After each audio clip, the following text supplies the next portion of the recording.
Welcome to our channel, Motivate Our Soul. Please subscribe my channel. Chola நாடு சோறு உடைத்து என்று சொல்வார்கள். உலகத்துக்கே சோறு போட்ட ஒரு மண். அதை விட எனக்கு ரொம்ப பிடித்தது இந்த மண்ணை விட இந்த மண்ணின் மக்களுடைய அன்பு அதை விட மிக சிறப்பானது. ஏன்னா கஜா புயல் வந்தபோது நீங்கள் எல்லாருமே அந்த காட்சியை பார்த்துருப்பீங்க. இங்கே உள்ள தஞ்சை விவசாயிகள் எல்லாம் தென்னை மரம் நெல் எல்லாம் அடிபட்டு போய் கண்ணீரோடு அவர்கள் உட்கார்ந்திருந்த போது திருச்சிக்கு பக்கத்தில் இருந்து கல்லூரி மாணவ மாணவிகள் எல்லாம் ஒரு வேன் நிறைய அவங்களுக்காக பொருட்கள் கொண்டு வந்தாங்க. போர்வை, டார்ச் லைட்டு, வீட்டுக்கு தேவையான பொருட்கள் எல்லாம் கொண்டு வந்து கொடுத்தாங்க. கொடுத்துட்டு போகும்போது பாதிக்கப்பட்ட இந்த தஞ்சை மண்ணின் விவசாயிகள் என்ன செஞ்சாங்க தெரியுமா? நீங்கள் வெறும் கையோடு போகக்கூடாதுன்னு விழுந்து கிடந்த தென்னை மரத்திலிருந்து இளநீர்களை பறித்து அந்த வேன் முழுக்க ஏற்றி அந்த பிள்ளைகளுக்கு திருப்பி கொடுத்து அனுப்பி விட்டார்கள். அந்த ஈரம் குறையாத நெஞ்சுக்கு சொந்தக்காரர்கள் இந்த தஞ்சாவூரை சேர்ந்தவர்கள். கடந்த ஒரு வாரம் 10 நாளைக்குள்ள தான் இந்து தமிழ் திசையில் ஒரு செய்தி பார்த்தேன். தஞ்சாவூர் கவிராயர் அப்படின்னு ஒருத்தர் நிறைய கட்டுரைகள் எழுதிட்டு இருக்கிறாரு. அவர் ஒரு விஷயம் போட்டிருந்தார்.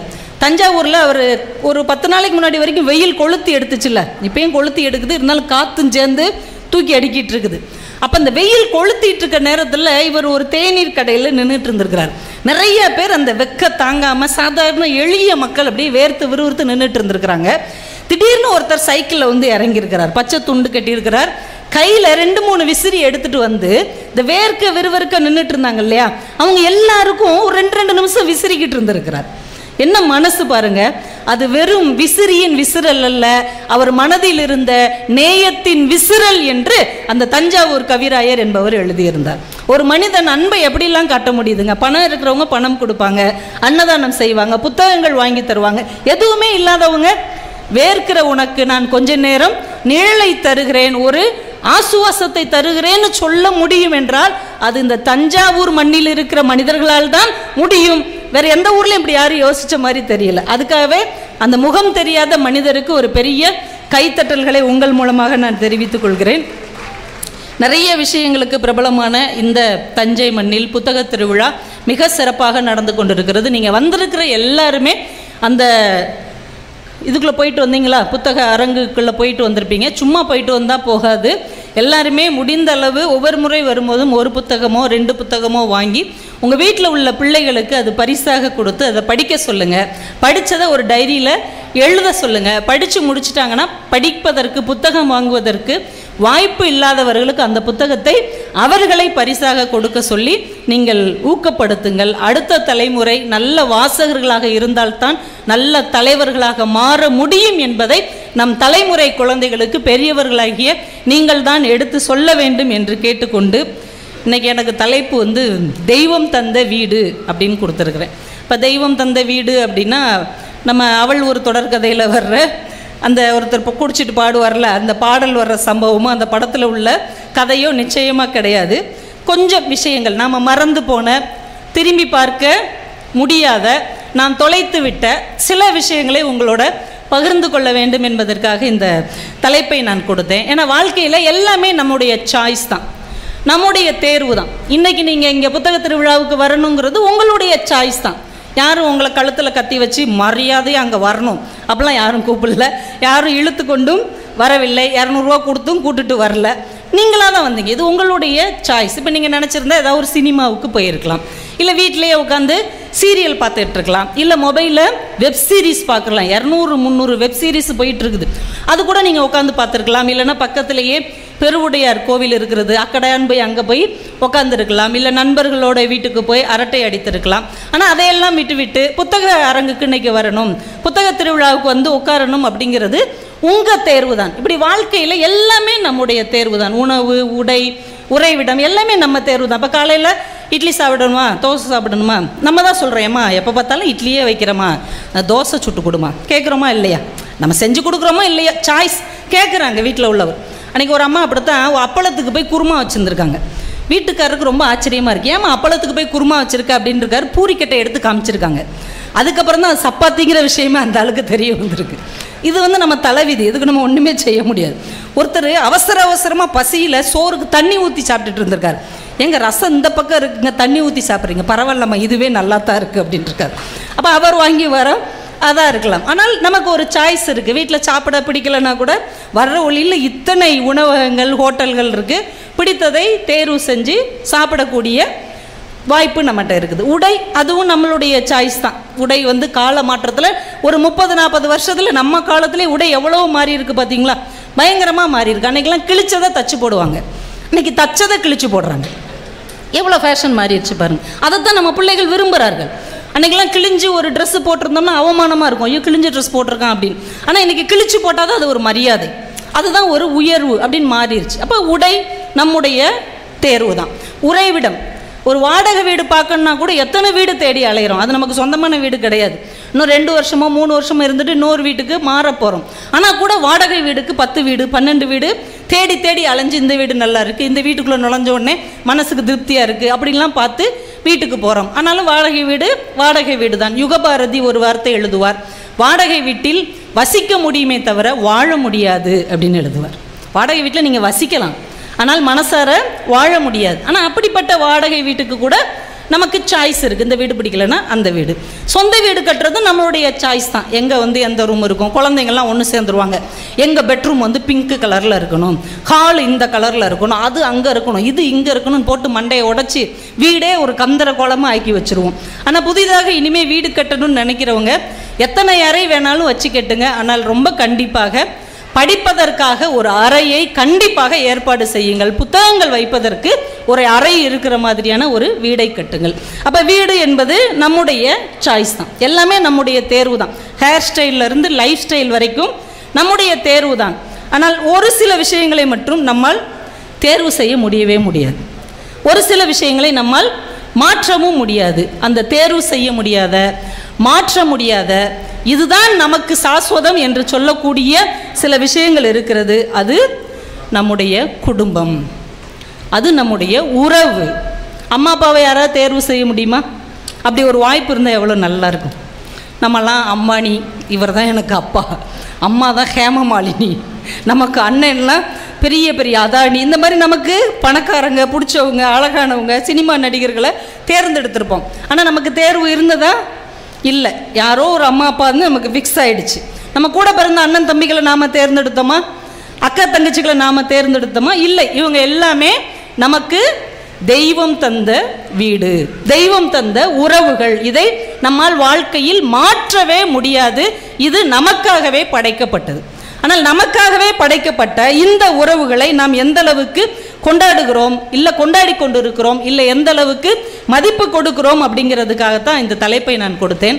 இந்த தலைப்பு கொடுக்கறதுக்கு ரொம்ப முக்கியமாக இருந்தது ஒரு 2 விஷயம். ஒரு அதிசய செய்திகள்னு ஒரு புஸ்தகத்தில் சில விஷயங்கள் போட்டிருந்தாங்க. அப்படி என்னடா அதிசய செய்தி போட்டிருக்காங்க அப்படின்னு சொல்லி அதை நான் படித்தேன். அதில் 2 செய்தி உண்மையிலே அதிசயமாக தாங்க இருந்தது. அதில் முதல் செய்தி என்னென்னா, 1940 ஒரு வீட்டில் 2 குழந்தைங்க பிறந்திருக்காங்க, 2 பசங்க. ஆனால் ரொம்ப வறுமையின் காரணமாக 2 பசங்களையுமே தத்து கொடுத்துட்றாங்க. 2 பிள்ளைங்களும் பிறந்து 4 வாரத்தில் தத்து போயிடுறாங்க, 2 பசங்களும். கிட்டத்தட்ட 1979 39 வருடம் கழித்து அவங்க மீண்டும் சந்திக்கிறாங்க, 2 அண்ணன் தம்பியும். அப்படி சந்திக்கும் போது ஒரு பெரிய ஆச்சரியம் என்ன அப்படின்னா, 2 பேரையுமே தத்தெடுத்துட்டு போனாங்களே எங்கெங்கேயோ, அந்த பெற்றோர்கள் அவங்களுக்கு வச்ச பேர் ஜிம். அவங்களும் ஜிம்னு தான் பேரை வச்சுருக்காங்க, இவங்களும் ஜிம்னு தான் பேரை வச்சுருக்குறாங்க. இந்த 2 பேருமே லிண்டா அப்படிங்கிற ஒரு பொண்ணை தான் கல்யாணம் பண்ணியிருக்காங்க. ஒரே பொண்ணு இல்லை, ஒரே பேர் உள்ள வேறு வேறு பொண்ணு. 2 பேருமே அந்த பொண்ணை டைவர்ஸ் பண்ணிவிட்டு, விவாகரத்து பண்ணிவிட்டு, பெட்டி அப்படின்ற பேருள்ள இன்னொரு பொண்ணையும் திருமணம் பண்ணியிருக்கிறாங்க. 2 பேருக்குமே 2 பிள்ளைங்க. ஒரு பிள்ளைக்கு பேர் ஜேம்ஸ், இன்னொரு பிள்ளைக்கு ஆலன். 2 பேருமே ஒரே பேரை தான் வச்சுருக்காங்க. 2 பேர் வளர்த்த நாயின் பேரும் டாய் தான். உண்மையிலே அதிசயம் தானே? அதிசயம் வந்தால் கைத்தட்டலாம். இதெல்லாம் நம்பவே முடியல. எனக்கு ஆச்சரியமாக இருந்தது. அது எப்படி நீரும் நெருப்பும் படத்தில் தான் இந்த மாதிரிலாம் காட்சி இருக்கும். இந்த எம்ஜிஆர் அடித்தா அந்த எம்ஜிஆருக்கு வலிக்கும், அந்த எம்ஜிஆருக்கு காதலி புத்தம் கொடுத்தாங்கன்னா இவருக்கு சிலிர்க்கும். இதெல்லாம் நம்ப முடிகிற மாதிரியா இருக்குது அப்படின்னு நமக்கு ஆச்சரியமாக இருந்தால் கூட, ஆனால் உலகத்தின் ஏதோ ஒரு மூலையில் பிரிந்து போன 2 சகோதரர்களுடைய வாழ்க்கை கிட்டத்தட்ட ஒரே மாதிரி இருக்குது. 2 பேருமே பாதுகாப்பு துறையில் தான் வேலை பார்த்துருக்குறாங்க, தச்சு வேலையில் ஆர்வம் உள்ளவர்களாக இருந்திருக்கிறார்கள். ரொம்ப ஆச்சரியமாக இருந்தது. பிரிஞ்சு போனால் கூட அண்ணன் தம்பி எப்படி ஒரே மனசோட, ஒரே சிந்தனையோட, ஒரே எண்ணங்களோட வாழ்ந்திருக்காங்க அப்படின்னு. அதுலேயே இன்னொரு செய்தி படித்தேன், ரொம்ப அதிர்ச்சி ஆகிட்டேன். அந்த செய்தியிலேருந்து என்னால் வெளியில் வரவே முடியல. 1811 வருஷம் தாய்லாந்தில், அப்போ அந்த தாய்லாந்துக்கு சயாம் அப்படின்ற பேர், சயாம் நாடு அப்படின்னு பேர். 1811 மாற்றான் சகோதரர்கள் மாதிரி ஒட்டி பிறந்த அண்ணன் தம்பி. மாற்றான் படத்தில் சூர்யா 2 பேர் எப்படி ஒட்டி பிறந்திருப்பாங்க, ஒன்றாவே தான் அவங்க வாழ முடியும், பிரியவே முடியாது. அப்படி ஒட்டி பிறந்த அண்ணன் தம்பி 2 பேர் வாழ்ந்துருக்காங்க. அங்கே அவங்களுக்கு சாப்பாட்டுக்கு வேலை செய்கிறதுக்கு ஒரு உதவியும் இல்லாமல் 1829 அமெரிக்கா போயிட்டாங்க. அங்கே உள்ள ஒரு கண்காட்சி, ஒரு சர்க்கஸ் மாதிரியான ஒரு கம்பெனியில் சேர்ந்து சின்ன சின்ன வித்தைகள் 2 பேரும் சேர்ந்து நடத்தி, அப்போ அது ஒரு அபூர்வமாக தானே இருந்திருக்கும் 2 பேரும் ஒட்டி இருக்கிறது. சின்ன சின்ன வித்தியாசமான வேடிக்கையெல்லாம் பண்ணி நல்ல பணம் சம்பாதிச்சு நல்லபடியாக வாழ்ந்துருக்குறாங்க. 1874 1 மணி நேர இடைவெளியில் அண்ணனும் தம்பியும் இறந்து போயிடுறாங்க. அண்ணன் இறந்துடுறாரு, அதுக்கடுத்து தம்பி இறந்துடுறாரு. இதில் பெரிய ஆச்சரியம் என்னென்னா, அவங்க சாகிறதுக்கு 4 வருஷம் முன்னாடியிலிருந்து ஒரு சின்ன கருத்து வேறுபாடு காரணமாக 2 பேரும் 4 வருஷமாக ஒத்த வார்த்தை கூட பேசிக்கவே இல்லையா, சாகிற வரைக்கும் பேசிக்கவே இல்லை. அப்போ ஒருவன் இறந்த பிறகு இன்னொருத்தன் அந்த 1 மணி நேரம் மிஞ்சி இருந்திருப்பான்ல, அந்த மனசுக்குள்ளே என்ன நினைத்திருப்பான்? 4 வருஷம் இப்படி பேசாமே, அது ஒன்றா தான் பல் தைக்கணும், ஒன்றா தான் குளிக்கணும், ஒன்றா தான் சாப்பிடணும், ஒன்றா தான் எங்கேயும் போகணும், ஒன்றா தான் தூங்கணும். ஆனால் இப்படி ஒரு வாழ்க்கை கிடைக்க பெற்றவர்கள் கூட 4 வருடம் ஒரு வார்த்தை கூட கடைசி சாகும் வரைக்கும் பேசாமல் இருந்தார்கள் அப்படிங்கிற செய்தி ரொம்ப அதிர்ச்சியாக இருந்தது. அப்போ நம்ம அண்ணன் தம்பி அப்படிங்கிற உறவு, அண்ணன் தங்கைங்கிற உறவு, அக்கா தம்பிங்கிற உறவு, அக்கா தங்கைங்கிற உறவு இனிமேல் வேண்டி தேடினாலும் கிடைக்குமா? இனிமேல் கிடைக்குமா? அந்த சாகிறதுக்கு முன்னாடி அந்த 1 மணி நேரம் அந்த தம்பி உயிரோடு இருந்திருப்பாரே, அவர் தன்னை பற்றி, தன்னுடைய வருத்தத்தை பற்றி அண்ணன்கிட்ட ஏதாவது சொல்ல நினைத்திருந்தாலும் சொல்லியிருக்க முடியுமா? ஏன்னா ஒட்டி தான் இருக்கிறார், ஆனால் சொல்ல முடியாது இல்லையா? அதை கேட்கும் போது நமக்கு ஆச்சரியமாக இருக்கிறது. இன்னைக்கு நம்ம தமிழ்நாட்டிலையும் பண்பாடை, கலாச்சாரத்தை வளர்த்த நம் குடும்பங்களிலும் நிறைய பேர் அண்ணன் தம்பி, அண்ணன் தங்கையோட சேராமல் ஒரு சின்ன சொத்து விஷயத்துக்கு, ஒரு நகை விஷயத்துக்கு, ஒரு வார்த்தைக்காக கோவித்து கொண்டு பேசாமல் இருக்கிற குடும்பங்கள் நிறைய பேர் இருக்கிறோமா இல்லையா? இருந்தால் நீங்கள் கைத்தட்டுங்க. இதை கைதட்டி பாராட்டுற விஷயமா நீங்கள் நினைக்கலாம். அப்படி ஏதாவது நீங்கள் கைதட்டினா தான் அடுத்து பேச முடியும். ஏன்னா அண்ணன் தம்பி, அக்கா தங்கைங்கிறதெல்லாம் அதெல்லாம் உறவாங்க, அதெல்லாம் உணர்வு இல்லையா? நம்ம பேரரசுன்னு ஒரு டைரக்டரு நிறைய பாட்டு எழுதுவார், குத்துப்பாட்டாக தான் எழுதுவார். ஆனால் ஒரு பாட்டில் விஜய் அவர் தங்கச்சியை பார்த்து கருவறை தோழிடா அப்படின்னு சொல்கிற மாதிரி ஒரு வார்த்தை எழுதியிருப்பார். என்ன அழகான வார்த்தை, கருவறை தோழி.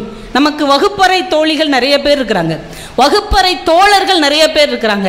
ஆனால் கருவறை தோழன் என்றால், கருவறை தோழி என்றால் நம்ம கூட பிறந்த அண்ணன் தம்பி, அக்கா தங்கச்சியை தவிர யாருமே கிடையாது. கருவறை தோழமை, ஒரே கருவறைக்குள்ளே தானே இருந்தோம்.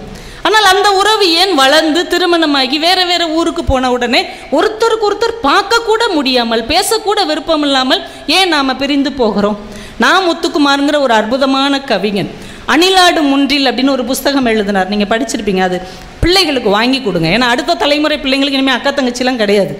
ஏன்னா எல்லாம் வீட்டுக்கு ஒத்த பிள்ளை தானங்க பெற்றுக்கிறாங்க. அப்போ அவங்களுக்கு அக்கா கிடையாது, தம்பி கிடையாது, தங்கச்சி, தாய்மாமே ஒரு கழுதையும் கிடையாது. எல்லாமே நண்பர்கள் அமைஞ்சாதான் உண்டு, இல்லைன்னா அதுவும் கிடையாது. இப்போ அந்த பிள்ளைங்களுக்கு எப்படி உறவுகளோட ஒரு காலத்தில் நாங்கள் வாழ்ந்தோம் அப்படிங்கிறதுக்கு அந்த மாதிரி புஸ்தகம் வாங்கி கொடுங்க. அதில் நான் முத்துக்குமார் தன்னுடைய தம்பியை பற்றி எழுதியிருக்கிறாருங்க. ஒரு அண்ணன் தம்பியை பற்றி எழுதியிருக்கிறார்.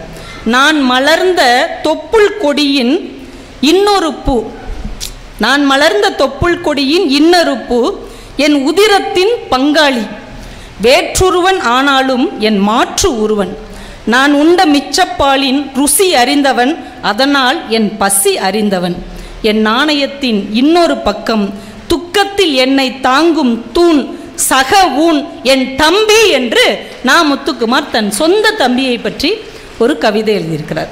நம்ம அண்ணன் சாப்பிட்ட மிச்சைப்பாலை நாம் சாப்பிட்ருக்கோம் இல்லையா, அந்த ருசி தெரிந்ததனால் அவர்களுடைய பசியும் நமக்கு தெரியும் அவர் எழுதியிருக்கிறார். ஆனால் இன்றைக்கு எத்தனை வீடுகளில் ஒரு சொத்து தகராறுக்கு, ஒரு கோவிச்சுக்கிட்டு என்னைக்கோ நடந்த ஒரு சண்டைக்காக நாம் பிரிந்து போயிருக்கிறோம். ஆனால் நம்முடைய இலக்கியம், நம்முடைய இதிகாசம், நம்முடைய புத்தகங்கள் எப்படிப்பட்ட அண்ணன் தம்பி உறவையெல்லாம் சொல்லியிருக்கு தெரியுமா? சிலப்பதிகாரத்தை யார் எழுதினார் அப்படின்னு சொன்னால் நீங்கள் எல்லோரும் சொல்லிடுவீங்க தானே? யாருமா எழுதுனாங்க? அதெல்லாம் சொல்ல முடியாதுப்போ, அதுக்கு தானே உன்னைய கூப்பிட்டு வந்திருக்காங்க. சிலப்பதிகாரத்தை இளங்கோ அடிகள் எழுதினார். ஆனால் அவர் ஏன் எழுதினார், அவர் ஏன் இளங்கோ அடிகள் ஆனார் அப்படின்னு பார்த்தீங்கன்னா, பின்னாடி இருக்கிற ஒரு சகோதர பாசம் ஆச்சரியமாக இருக்கும்.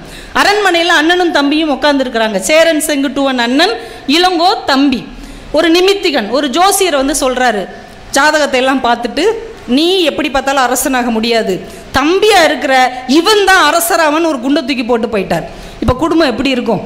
உடனே அந்த இடத்தில் இளங்கோ சொன்னார், அவன் என்ன சொல்றது, நான் சொல்றேன், இந்த நிமிஷத்திலிருந்து நான் திருமணம் செய்து கொள்ள போவதில்லை, நான் துறவியாக வாழப்போகிறேன் என்று அரண்மனை வாழ்க்கையை அப்படியே விட்டு விட்டு போனார். தன் அண்ணனுக்குத்தான் அந்த ராஜ்யம் கிடைக்க வேண்டும் என்பதற்காக. நாமளா இருந்தால் என்ன சொல்லுவோம், ஜோசியர் சொல்லிட்டாரு, மரியாதை இடத்த காலி பண்ணு, அண்ணன் எப்போ போவான், திண்ணை எப்போ காலியாகும் என்று நம்ம எதிர்மறை விஷயங்களைத்தான் நம் பிள்ளைகளுக்கு சொல்லி வைத்திருக்கிறோம். 5 வயதில் அண்ணன் தம்பி, 10 வயதில் பங்காளின்னு கற்றுக் கொடுத்துருக்கிறோம். ஆனால் அண்ணன் தான் அரசாள வேண்டும் என்றால் எனக்கு இல்லற வாழ்க்கை கூட வேண்டாம் என்று ஒதுங்கி போன இளங்கோவடிகள் தான் சிலப்பதிகாரம் என்கின்ற ஒரு மாபெரும் நூலை எழுதினார். இது இந்த மண்ணின் வரலாறு.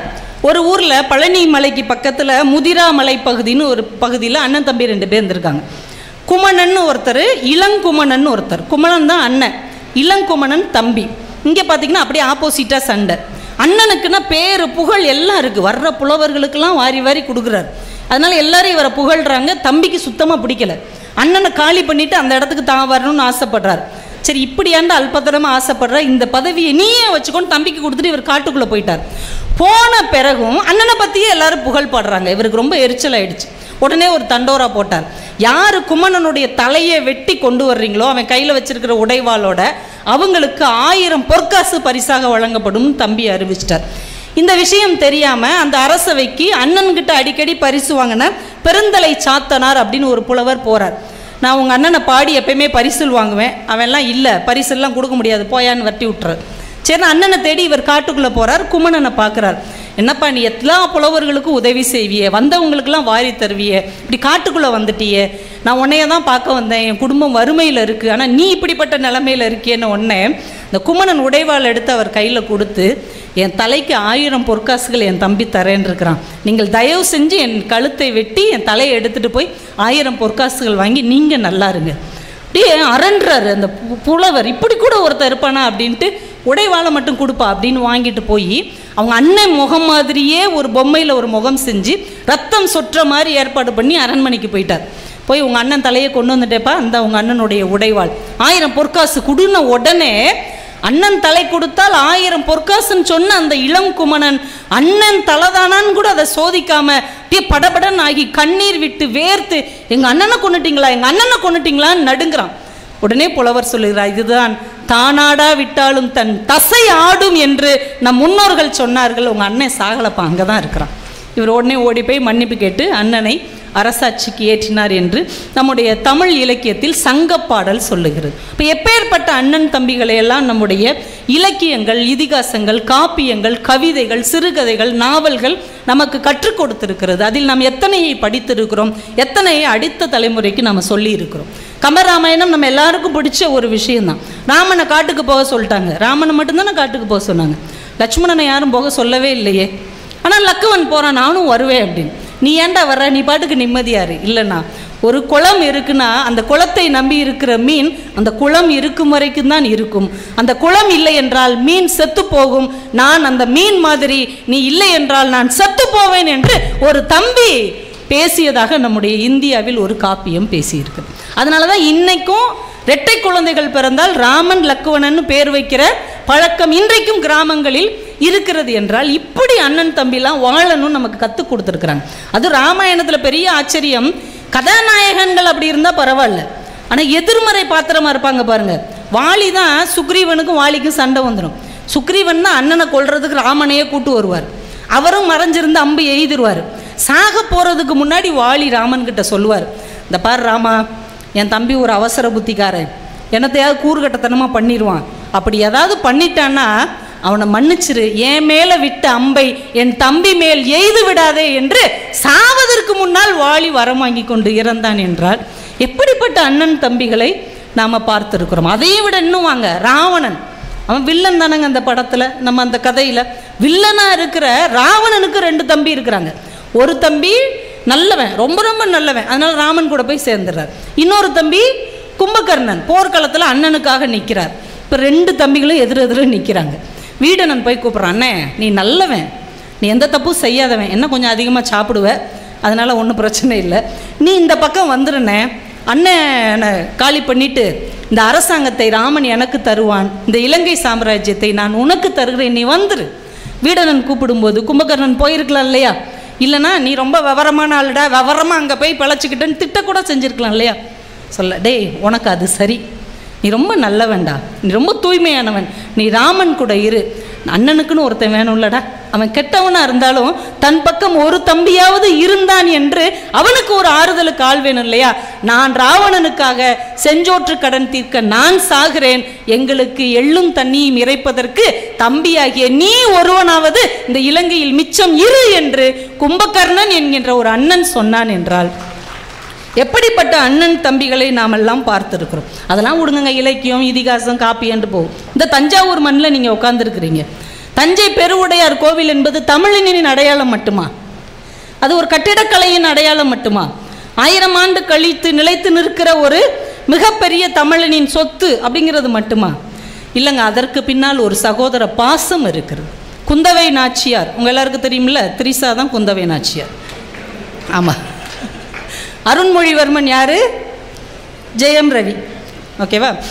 குந்தவை நாச்சியார் ஜெயம் ரவிட்ட சொல்கிறாங்க, ராஜராஜ சோழன் கிட்ட சொல்கிறாங்க, டே தம்பி, நீ எத்தனையோ நாடுகளை அடிமைப்படுத்தலாம், எவ்வளவோ பொற்காசுகள் சேர்க்கலாம், உனக்கென்று எத்தனையோ அரண்மனை இருக்கலாம், ஆனால் காலத்தின் ஓட்டத்தில் இது ஒரு நாள் அழிந்து போகும். ஆனால் பெருவுடையாருக்கு ஒரு ஆலயம் எழுப்பினால் அது காலத்தை கடந்து உன்னுடைய புகழை நிலைநாட்டும் என்று அக்கா சொல்லி தம்பி கட்டியது தான் இந்த தஞ்சை பெரிய கோயில்.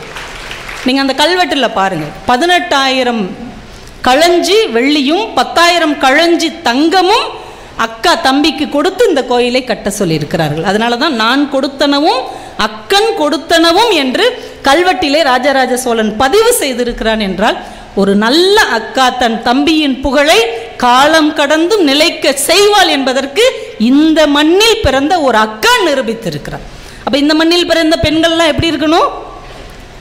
நம்ம தம்பி கணவன் தம்பி அப்படிலாம் பிரித்து பார்க்காம எல்லா தம்பி தங்கச்சியையும் ஒரே மாதிரி நேசிக்கக்கூடிய மனிதர்களாக நாம இங்கே வாழணும். ஏன்னா வீட்டுக்குள்ளே இப்போ வரைக்கும் பாருங்களேன், நம்ம காலம் வரைக்கும் அக்காவோட பிறந்த தம்பி தங்கச்சிகள்லாம் யோசிச்சு பாருங்க, நம்ம தான் வழக்கமாக ஏதாவது தப்பு பண்ணியிருப்போம். அம்மாவோ அப்பாவோ அடிக்க வரும்போது ஓடி வந்து குறுக்க விடுற ஆள் யார் தெரியுமா?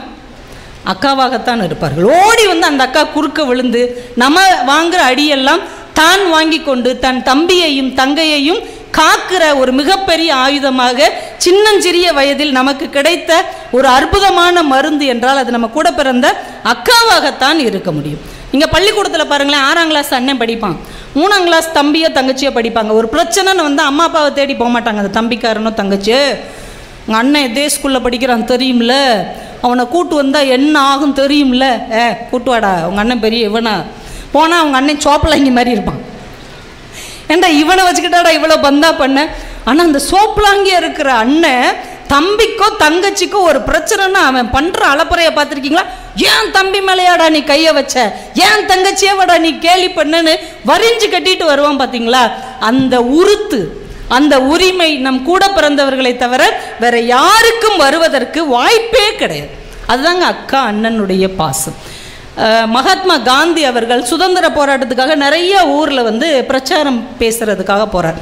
ஒரு ஊரில் கிட்டத்தட்ட சாயந்தரம் ஆரம்பித்த கூட்டம் 2 மணி நேரம் 2.5 மணி நேரமாக நடந்துகிட்டே இருக்குது. ஒரு 10 வயசு இருக்கிற ஒரு சிறுமி அவளுடைய தம்பி ஒருத்தனை 2 வயசு 1 வயசு இருக்கிற பையனை இடுப்பில் தூக்கி வச்சுக்கிட்டு நின்றுக்கிட்டே அந்த கூட்டத்தை கேட்டுகிட்டே இருக்கா 2.5 மணி நேரமாக. கூட்டம் முடிஞ்ச உடனே காந்திஜி அந்த பொண்ணை கூப்பிட்டியாமா, 2.5 மணி நேரமாக இவனை தூக்கி இடுப்பில் வச்சுக்கிட்டே இருந்தியே, உனக்கு சுமையா இல்லையா, உனக்கு கஷ்டமா இல்லையான்னு கேட்டார். அதுக்கு உடனே அந்த பொண்ணு சொன்னிச்சு, பாபுஜி இது சுமையா, இது பாரமா, இது என் தம்பி பாபுஜி அப்படின்னு சொல்லியிருக்கிறேன். இடுப்பில் எவ்வளவு நேரம் தூக்கி வைத்திருந்தாலும் அது என்னுடைய தம்பி, என் மனசுக்கு பிடித்த பாரம் என்று சொல்வதற்கு ஒரு அக்காவால் தான் முடியுமே தவிர வேற எந்த உறவாலும் முடியாது. சமீபத்தில் சிரியா அப்படின்ற ஒரு நாட்டில் நிலநடுக்கம் வந்துச்சு. நம்ம எல்லாருமே பார்த்தோம், நிறைய பேர் அந்த இடிபாடுகளுக்கு இடையிலே இடிந்து நிறைய பேர் இறந்து போனாங்க. அதில் ஒரு பெரிய ஆச்சரியம் என்னென்னா, ஒரு சுவர் இடிஞ்சு விழுது, 7 வயசு உள்ள ஒரு பொண்ணு அந்த சுவர் அவள் மேலே விழுந்திருக்கு. அவள் கைக்கு கீழே ஒரு 4-5 வயசு இருக்கிற அவளுடைய தம்பி விழுந்து கிடக்கிறான். ஒரு 17 மணி நேரமாக இடது கையில் தம்பி மேலே படாமல் அவனையும் தாங்கி பிடித்து கொண்டு சுவர் தன் மேலையும் அழுத்தி விடாமல் அதை தாங்கி பிடித்து 17 மணி நேரம் அந்த 7 வயது அக்கா தன் தம்பியின் உயிரை காப்பாற்றி கொண்டிருந்தாள் என்று எல்லா நியூஸ் பேப்பர்லேயும் வந்தது. என்னங்க எப்படிப்பட்ட உறவு! இன்னைக்கும் என் தம்பியை நான் தான் காப்பாற்றணும், எங்கள் அம்மா அப்பா பக்கத்தில் இல்லாத நேரத்தில் நான் தான் அவர்களை காப்பேன் என்று சொல்வதற்கு ஒரு உறவு இருக்கிறது என்றால் அது நம்ம கூட பிறந்த உறவாகத்தானங்க இருக்க முடியும். கோவை சரளான்னு ஒரு நடிகை இருக்கிறாங்க, நம்ம எல்லாருக்கும் பிடித்தமானவர்கள். மனோரமாவுக்கு அடுத்துனா அவங்க தான், அவங்களுக்கு அடுத்து இன்னும் யாருமே வரல அந்த இடத்துக்கு.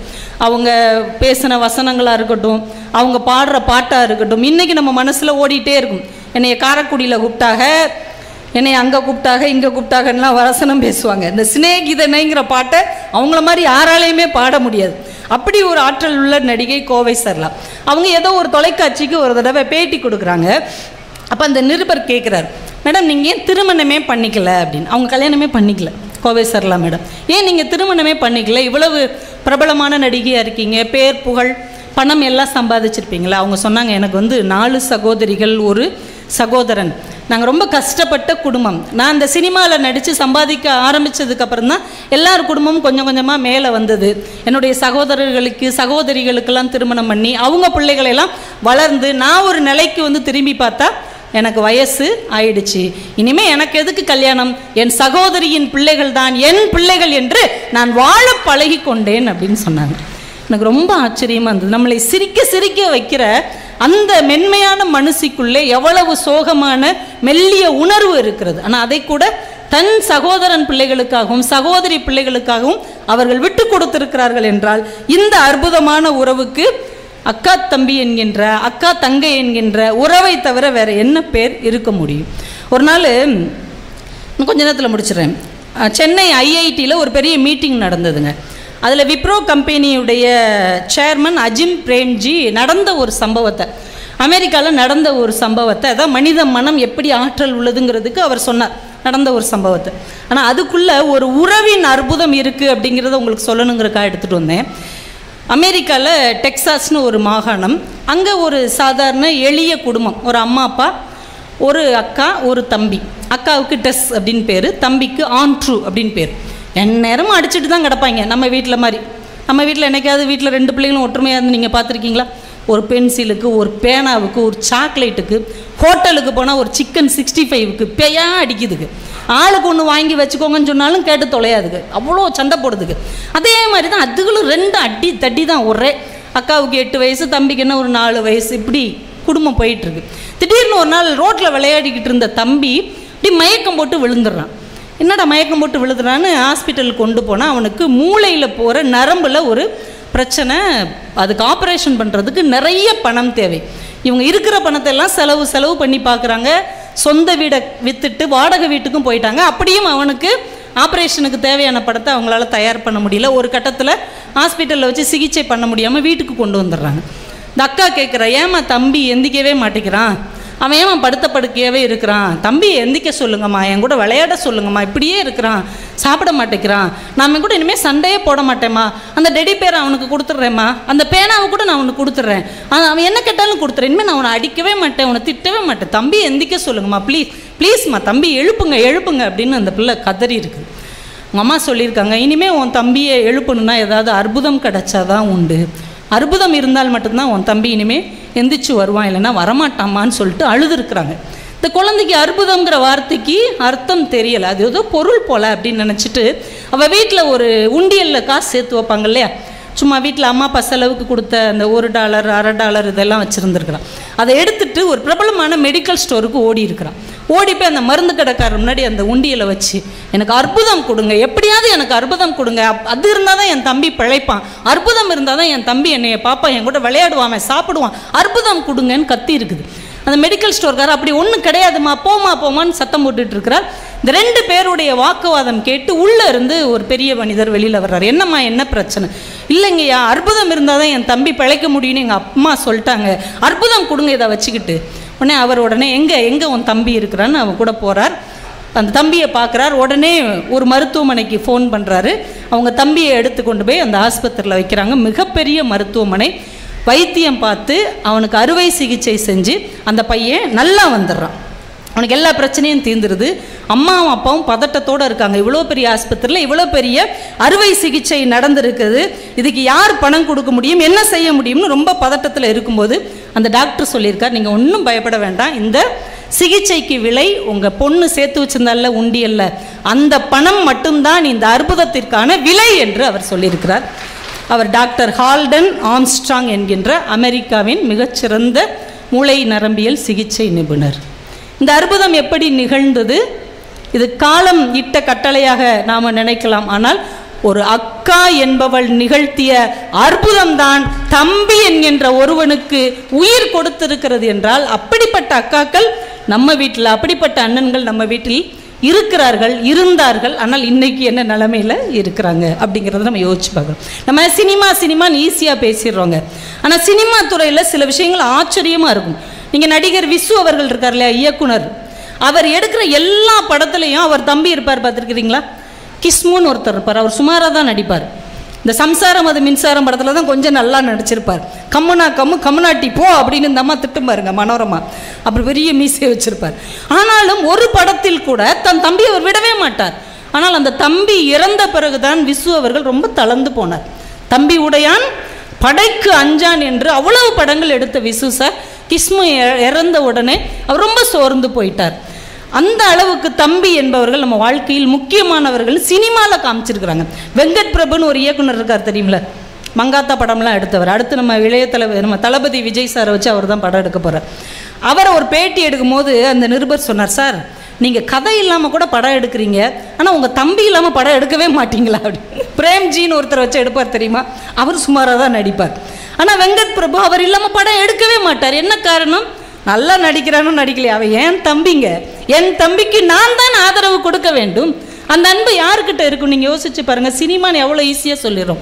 தனுஷ் முதல்ல நடிக்க வரும்போது என்ன வரவேற்பு இருந்தது தமிழ் சினிமாவில் சொல்லுங்கள். என்னங்க இந்த பையன் எப்படி இருக்கான், 4 கிலோ எலும்பு 2 கிலோ தோல், வெளியில் படுத்தா நாய் இழுத்துட்டு போயிடும், இதே கமெண்ட்லாம் கொடுத்தாங்க.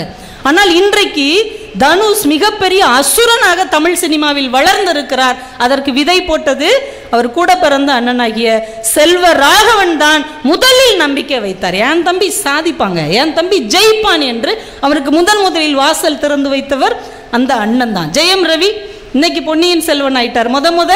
அவர் ஜெயம் ரவின்னு ஆறதுக்கு காரணமே அவருடைய அண்ணன் ராஜா என்கின்ற அந்த இயக்குனர் தான். தம்பி தளரும் போதெல்லாம் அவருக்கு ஒரு படம் எடுத்து கொடுத்து தனி ஒருவன் படம் அவ்வளவு வெற்றி அடைவதற்கு அண்ணன் தான் காரணமாக இருந்தார். நம்ம சினிமாவில் எதையோ கற்றுக்கிறோம், ஆனால் இந்த அண்ணன் தம்பி ஒற்றுமையை என்றைக்கு நாம் கற்றுக்கொள்ள போகிறோம்? எவ்வளவு ஒரு அன்பான ஒரு குடும்பத்தை நாம் பார்த்துருக்குறோம்னு ஒரு விஷயம் சொல்லி நிறைவு செய்கிறேன். நீங்கள் கூகுளில் எடுத்து பாருங்கள், ப்ரேயிங் ஹேண்ட்ஸ், ப்ரே பண்ணுற கைகள், தொழும் கைகள், அருள் வேண்டும் கைகள்னு ஒரு ஓவியம் இருக்கும். ப்ரேயிங் ஹேண்ட்ஸ்னு, ப்ரேயிங் ஹேண்ட்ஸ் அப்படின்னு நீங்கள் டைப் பண்ணி பார்த்தீங்கன்னா இப்படி வணக்கம் சொல்கிற மாதிரி வணங்குகிற ஒரு முதிய கைகள் இருக்கும். இந்த ஓவியத்தை யார் வரைஞ்சா அப்படின்னா, ஜெர்மனியில் இருக்கக்கூடிய ஆல்பிரட் டியூரர் அப்படின்னு ஒரு மிக புகழ்பெற்ற ஒரு ஓவியர் வரைஞ்ச ஓவியம் அது. அவர் குடும்பம் அந்த நூரம்பர்க்குங்கிற ஊருக்கு பக்கத்தில் சின்ன ஊர், குட்டி கிராமம். அவங்க அப்பா ஒரு பொற்கொள்ளர். அவங்களுக்கு எத்தனை பிள்ளைங்கன்னா 18 பிள்ளைங்க. அந்த காலத்தில் தான் நிறைய பிள்ளைகள் பிறக்கும்ல. 18 பிள்ளைகளில் இவர் 3வது பையன். 2வது பையனாக இருக்கிற இவருடைய அண்ணன் பேர் ஆல்பர்ட். இந்த 2 பேருக்கு என்ன ஆசைன்னா, அவங்க ஒரு ஓவியராக வரணும்னு ஆசை. குடும்பம் வறுமையில் கிடக்கு, அடுத்த வேளை சாப்பாட்டுக்கு ரொட்டி கூட இல்லை, அவ்வளோ கஷ்டப்படுறாங்க. ஆனால் இந்த 2வது டிக்கெட்டு 3வது டிக்கெட்டு எந்நேரமும் ஓவியத்தை பற்றி, டிராயிங் வரைகிறத பற்றி, மிகச்சிறந்த ஓவியங்கள்லாம் எங்கே கிடைக்கும், இதை பற்றியே பேசிக்கிட்டே இருப்பாங்க. கொஞ்சம் வளர்ந்த உடனே இந்த அண்ணனும் தம்பியும் பேசிக்கிறாங்க, நாம் இப்படி செஞ்சால் என்ன யாராவது ஒருத்தர் தான் நம்மளால் ஓவியக் கல்லூரியில் போய் சேர முடியும், அதுக்காக படிக்க முடியும். நம்ம டாஸ் போட்டு பார்ப்போம், பூ விழுந்தா நீ போ, தலை விழுந்தா நான் போகிறேன். நம்ம படிக்க ஒரு ஆள் போவோம், இன்னொரு ஆள் சுரங்கத்தில் வேலை பார்த்து காசு அனுப்பணும். அந்த காசை வச்சு இவர் ஓவியம் படிச்சிருவார். அந்த படித்தவர் சம்பாதிச்சு திரும்ப இவருக்கு பணம் கட்டணும், இந்த உழைச்சவர் போய் ஓவியம் படிக்கணும் அப்படின்னு 2 பேரும் ஒரு ஒப்பந்தம் போட்டுக்கிட்டாங்க, அண்ணனும் தம்பியும். அண்ணன் பேர் ஆல்பிரட், தம்பி பேர் டியூரர். 2 பேரும் டாஸ் போட்டு பார்க்குறாங்க. தம்பி ஜெயிச்சிடுறார். சரிடா தம்பி, நீ போய் ஓவியம் படிக்க போ, நான் சுரங்கத்தில் வேலை பார்த்து உனக்கு பணம் அனுப்புகிறேன், நீ படித்து முடித்த உடனே என்னையை படிக்க வை அப்படின்னு சொல்லி அனுப்பிடுறார். அதே மாதிரி சரியாக அண்ணன் பணம் அனுப்பிக்கிட்டே இருக்கிறார். தம்பி நல்லா படித்து மிகச்சிறந்த ஓவியராகி நிறைய பணமும் சம்பாதிச்சிட்டார். இப்போ வீட்டுக்கு வர்றார், குடும்ப வறுமையெல்லாம் தீந்துருச்சு. பெரிய விருந்தே வைக்கிறாங்க, குடும்பம் ஓஹோன்னு மகிழ்ச்சியில். அண்ணன் ஒரு ஓரமாக சேரை போட்டு உட்காந்துருக்கிறார். இவர் எல்லார்ட்டையும் பேசிட்டு அண்ணங்கிட்ட போய் ஒரு சேரை போட்டு உட்காந்துடுறார். அண்ணன், நீ பட்ட கஷ்டம்லாம் தீர்ந்து போச்சு, நான் ஓவியன் ஆயிட்டேன், பணம் சம்பாதிச்சிட்டேன், இனிமேல் கவலையே இல்லை, நீ ஓவியம் படிக்கப்போ, நீ ஒரு பெரிய ஓவியனா நீ வரணும், அதுதான் என் ஆசை. உடனே அவங்க அண்ணன், ஒரு நிமிஷம் அண்ணன் கையை பாருன்னு அப்படியே 2 கையவும் இப்படி காமிக்கிறார். பார்த்தா 2 கைகளில் இருக்கிற எல்லா விரலில் இருக்கிற எலும்பும் உடைஞ்சு நொறுங்கி போயிருக்கு. அவரால் ஒரு கிளாஸை கூட நடுங்காமல் தூக்க முடியல. சுரங்கத்தில் உனக்காக நான் கடுமையாக உழைத்த போது அங்கே பட்ட பாடுதான் இந்த விரல்கள், இந்த கைகள் இப்படி ஆனதற்கு காரணம். இனி